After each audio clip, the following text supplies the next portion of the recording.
বঙ্গবন্ধু শেখ মুজিবুর রহমানকে নিয়ে এখন সমালোচনার কোনো শেষ নেই।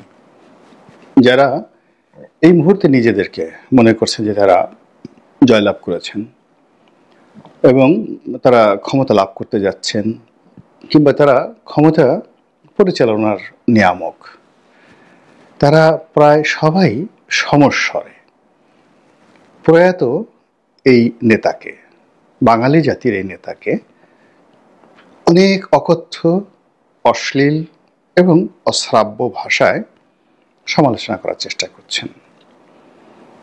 কেউ কেউ বলার চেষ্টা করছেন যে তার কোনো সাহসই ছিল না, তিনি কাপুরুষ ছিলেন।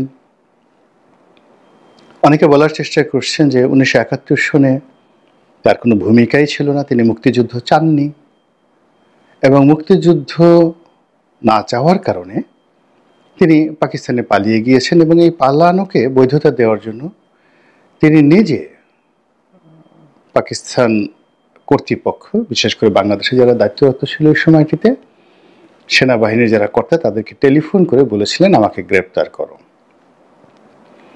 এ সকল কথা আলোচিত হচ্ছে।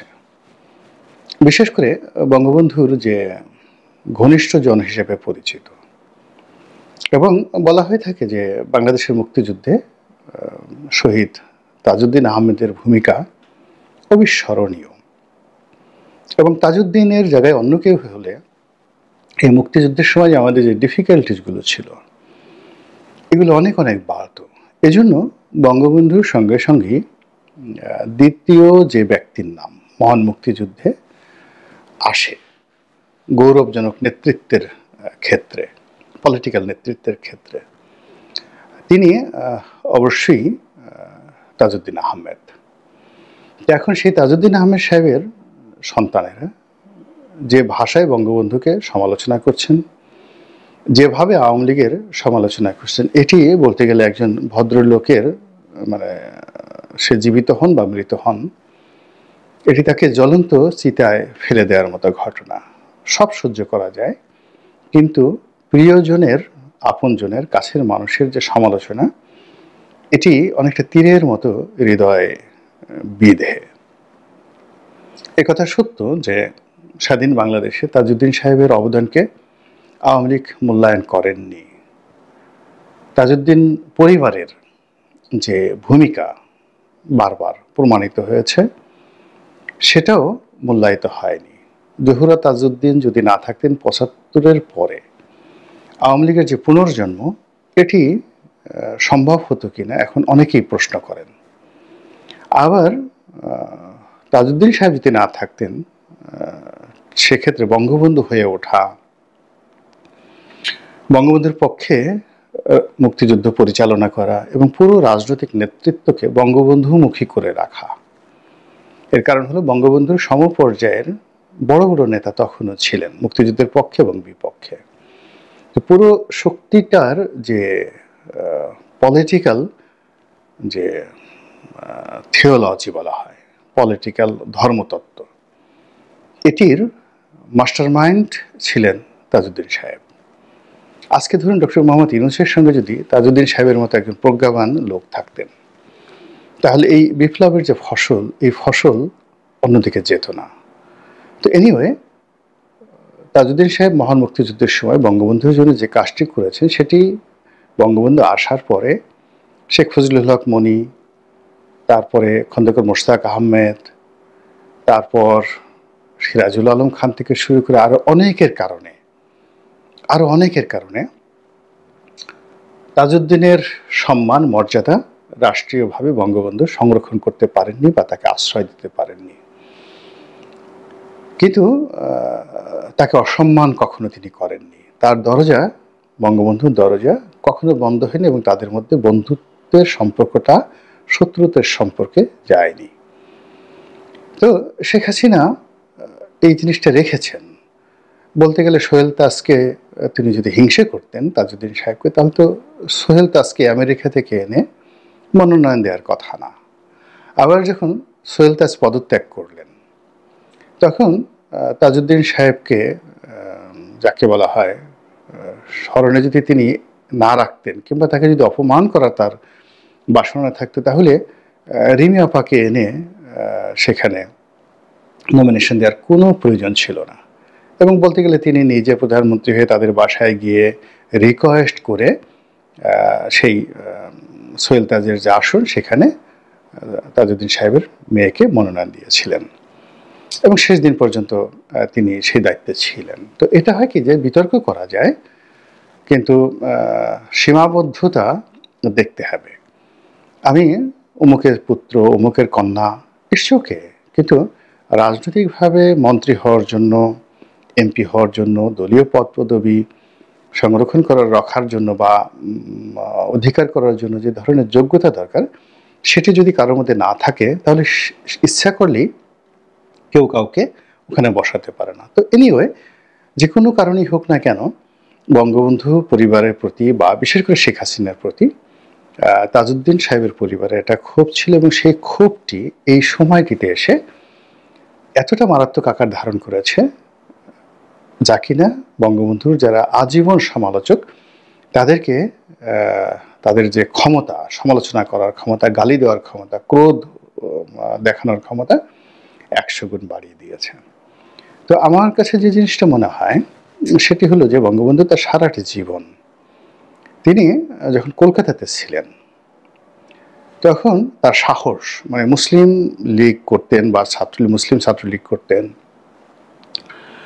তখন পুরো কলকাতাতে তার সাহসের জন্য, সেটা আপনি ক্যাডার বলেন, গুন্ডা বলেন, মাস্তান বলেন, পলিটিক্যাল অ্যাক্টিভিস্ট বলেন, ঢাকা বিশ্ববিদ্যালয় যেমন একটা সময় হেমায়েতুল্লাহ রঙ্গ সাহেবের সাহস, তারপরে সানাউল হক নিরু সাহেবের সাহস, এগুলো কিংবদন্তিতে পরিণত হয়েছে। তদ্রূপ কলকাতাতে বাঙালি মুসলমানদের মধ্যে বঙ্গবন্ধুর সেই মানে স্বাধীনতা উত্তর সময়, আপনি চিন্তা করুন যে দেশ ভাগ হলো 47 সনে, তো আপনি 46 সন পর্যন্ত চিন্তা করেন। যদি 1920 সনে বঙ্গবন্ধুর জন্ম হয়, 46 সনে তার বয়স কত? 26 বছর। এই 26 বছরের মধ্যে কলকাতা কেন্দ্রিক যে যত বড় বড় রাজনীতিবিদ আছেন, মুসলিম লীগ এবং কংগ্রেস, তাদের সবাই কিন্তু এই 26 বছরের এই যুবককে চিনতেন।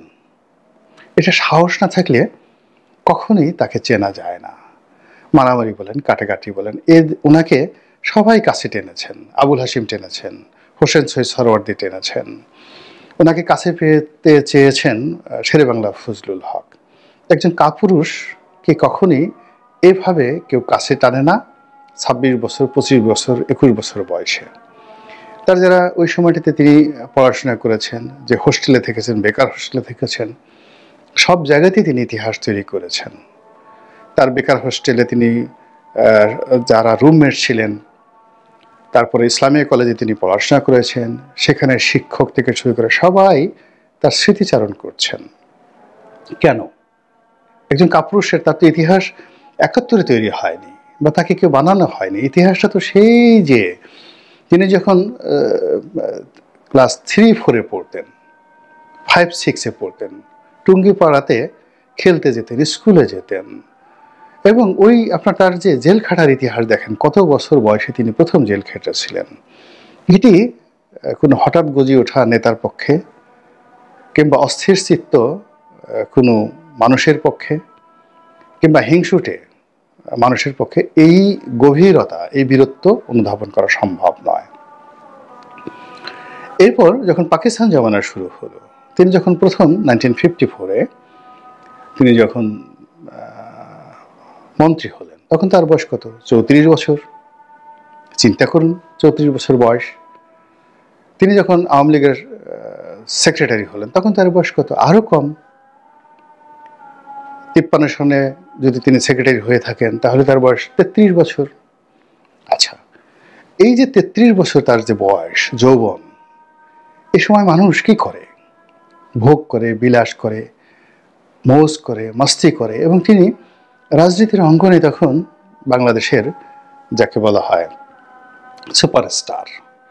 তো এই সুপারস্টার হিসেবে তিনি কারোর সঙ্গে নেগোসিয়েশন করবেন, বিভিন্ন জনের কাছে চাঁদা নেবেন, মন্ত্রীদের হাতে পায়ে ধরবেন। এগুলো আমাদের এই সমাজ এখন কি হচ্ছে? আমরা সকাল বিকাল যে ধান্দা করছি, তিনি তো সেই ধান্দা করতে পারতেন সরকারের সঙ্গে। আইয়ুব খানের সঙ্গে কি তিনি ধান্দা করতে পারতেন না? কিন্তু চিন্তা করুন যে পাকিস্তান জমানাতে, পুরো পাকিস্তান জমানা কত বছর ছিল? সেই 1947 সন থেকে ধরুন 1971 সন পর্যন্ত। তো এই যে খুব অল্পকালীন সময়, এখানে 20 বছর, ওখানে সাকুল্যে 24 বছর।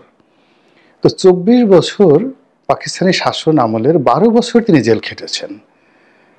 এটা কি কোনো কাপুরুষের কাজ? এটা কি কোনো ভীরুর কাজ? এটা কি ধরনের কথা যে 24 বছরের টোটাল রেজিমে যদি 12 বছর একটা মানুষ জেল খাটে এবং বারবার, একবার বের হয় আবার ঢুকেন, একবার বের হয় আবার ঢুকেন, বউ বাচ্চা একদিকে, ছেলে মেয়ে কোথা থেকে বড় হচ্ছে, কিভাবে সংসার চলবে, কোনো চিন্তা ভাবনা না করে তিনি স্লোগান দিলেন, জাতির জন্য কাজ করলেন, আবার জেলে গেলেন। এটাকে যদি কেউ কাপুরুষ বলে, তার প্রতি আল্লাহর গজব নাজিল হয়ে না হওয়া মানে বিস্ময়কর ঘটনা। কোনো ব্যক্তি যদি বলেন, কোনো জাতি যদি বলেন যে এই মানুষটি কাপুরুষ ছিল, তার কোনো সাহস ছিল না, তিনি পালিয়ে, মানে একবারের জন্য কি দেখাতে পারবেন যে এই 12 বছর তিনি জেল খেটেছেন এবং কতবার তিনি গ্রেপ্তার হয়েছেন, এবং কোনোবার গ্রেপ্তার করার সময় তিনি বোরকা পরেছেন, পালিয়ে পাট খেতে গেছেন, পুলিশে ধরার পর হাউমাউ করে পুলিশের পা ধরেছেন, আবার জেল থেকে বের হয়ে তিনি বলেছেন আমাকে কুত্তার মতো করে পিটানো হয়েছে। এখন অনেক নেতা বলে না যে আমাকে টানিয়ে কুকুরের মতো আমাকে পিটানো হয়েছে, শিয়ালের মতো পিটানো হয়েছে। ইতিহাস থেকে বের করুন তো বঙ্গবন্ধু কখনো এই ধরনের কোনো কথাবার্তা বলেছেন কিনা। বরং তিনি জেলখানাকে একটা শিল্পে পরিণত করেছেন। তার অসম্ভব আত্মজীবনীতে দেখেন যে সেখানে পুরো জেলখানাকে তিনি রাজনীতির জন্য একটা অগ্নিগর্ভ বানিয়ে ফেলেছিলেন। যেখানে গেছেন সেখানেই তার রাজনীতি। তো যাই হোক, সেই মানুষটি 71 সনে তিনি পালিয়ে গেছেন, বলেন ভালো কথা, কিন্তু তার যে মৃত্যু, তার মৃত্যু, এই মৃত্যুর ঘটনাটা বলে আমি আজকে এই ভিডিওর বক্তব্য শেষ করব। সেটি হলো 75 15 আগস্ট রাতে যখন তার সামনে অস্ত্রধারী এই মেজর, অস্ত্রধারী গুন্ডা, অস্ত্রধারী বিদ্রোহী সাবেক সেনা কর্মকর্তা, যেভাবেই ব্যাখ্যা করেন না কেন, তারা ইতিমধ্যে রক্তপিপাসু হয়ে পড়েছেন।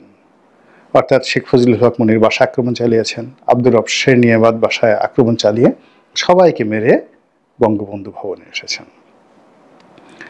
এসে সবাইকে মেরেছেন, সবাইকে মেরেছেন, মানে শুধুমাত্র বঙ্গবন্ধু একা জীবিত, তাকে ধরে নিয়ে যাবেন ক্যান্টনমেন্টে। এরকমই তাদের একটা প্ল্যান, তাকে মারার প্ল্যান তারা তখনও করে উঠতে পারেনি। তো আপনার চোখের সামনে চিন্তা করুন যে সবাইকে, পরিবারের সবাইকে মেরে ফেলেছে এবং উনি সেটা জানেন। তো এই অবস্থায় তিনি জ্ঞান হারাননি, তার হাত পা কাঁপেনি, তিনি হাউমাউ করে কান্নাকাটি করেননি। তিনি তার যে চিরাচরিত স্বভাব, বীরত্ব নিয়ে সেই পাঞ্জাবি পরে, লুঙ্গি পরে, তারপর হাতে ওই যে তার যে চিরাচরিত পাইপ, যেটা তিনি খেতেন, উইনমোর যে সিগারেট, ওটা তিনি পাইপের মধ্যে দিয়ে তিনি ওই সময় ট্রেডিশনাল তিনি খেতেন, ফিদেল ক্যাস্ট্রো খেতেন। ওই সময়টাতে স্মোকটা একটা, স্মোকিং করা বা ধূমপান করাটা একটা স্টাইল ছিল বড় বড় নেতাদের। উইনস্টন চার্চিল তিনি খেতেন, সিজার খেতেন, আর উনি পাইপ খেতেন। যে কজন লোক পাইপ নিতেন তার মধ্যে সেই বঙ্গবন্ধু সারা পৃথিবীতে তার পাইপের জন্য তিনি বিখ্যাত। তো সেই পাইপ মুখে দিয়ে সিঁড়ি দিয়ে তিনি ধমকাতে ধমকাতে নামছেন, কে তোমরা, কেন এসেছো? আচ্ছা, তো এই যে যারা খুনি, ইতিমধ্যে তারা খুন করে আসছে এবং ওই বাসা সবাইকে খুন করেছে, পিস্তল সব লোড করা। সেই মেজর মহিউদ্দিন আমাদের গলাচিপাতেই বাড়ি ছিল। অন্যান্য যারা লোকজন আছেন তারা থর থর করে কাঁপতেছিলেন হাতে এবং বিব্রত হয়ে বলতেছিলেন যে স্যার স্যার স্যার স্যার আপনাকে নিতে এসেছি। হ্যাঁ, তোমরা এত বড় সাহস, অস্ত্র নিয়ে আমার বাসায় ঢুকেছ, আবার আমাকে নিতে কথা বলছো। কিন্তু এর আগে দেখেন, তিনি জানেন আক্রমণ হয়েছে, তিনি জানেন যে তার ছেলে মেয়ে কে খুন করে ফেলা হয়েছে, তারপরও তিনি ওখানে দাঁড়িয়ে এই তাদেরকে যে যাকে বলা হয় একটা তর্ক বিতর্কের মধ্যে ফেলে দিয়েছেন, তাদেরকে একটা ট্রাফের মধ্যে ফেলে দিয়েছেন। এটা কোনো কাপুরুষের কাজ নয়। এবং উনি যদি আর মাত্র ১ থেকে ১.৫ মিনিট সময় পেতেন, ইতিহাস ভিন্ন হতো। কিন্তু হঠাৎ করে কি হলো, রিসালদার মুসলিউদ্দিন ইটস এ ডেড কিলার। তো তিনি সেই বাইরে থেকে আসলেন শেখ ফজলুল হক মনির বাসা থেকে, ঢুকেই তিনি দেখতেছিলেন যে অস্ত্রধারী ৪-৫ জন যারা লোক তারা বঙ্গবন্ধুর সঙ্গে দাঁড়িয়ে কথা বলছেন এবং তারা কাঁপছেন, আর বঙ্গবন্ধু তাদেরকে ধমকাচ্ছেন। তখন তিনি আর ১ সেকেন্ড দেরি করলেন না, কেননা তিনিও সেই যদি দেরি করতেন তার সম্মোহনী ক্ষমতার কাছে তিনিও পরাজিত হয়ে যেতেন। আর তিনি সেই সুযোগটা না নিয়ে একেবারে সঙ্গে সঙ্গে গুলি করে দিলেন। আচ্ছা বলেন তো, এটা কোনো কাপুরুষের কাজ?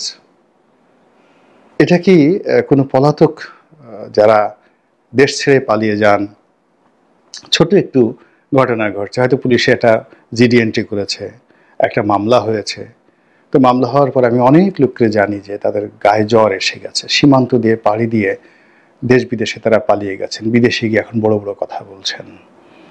তো এটা যারা এই কথাগুলো বলছেন তাদের মুখে বঙ্গবন্ধুকে কাপুরুষ বলা, পলাতক ব্যক্তি বলা, এটা কবিরা গুনাহ।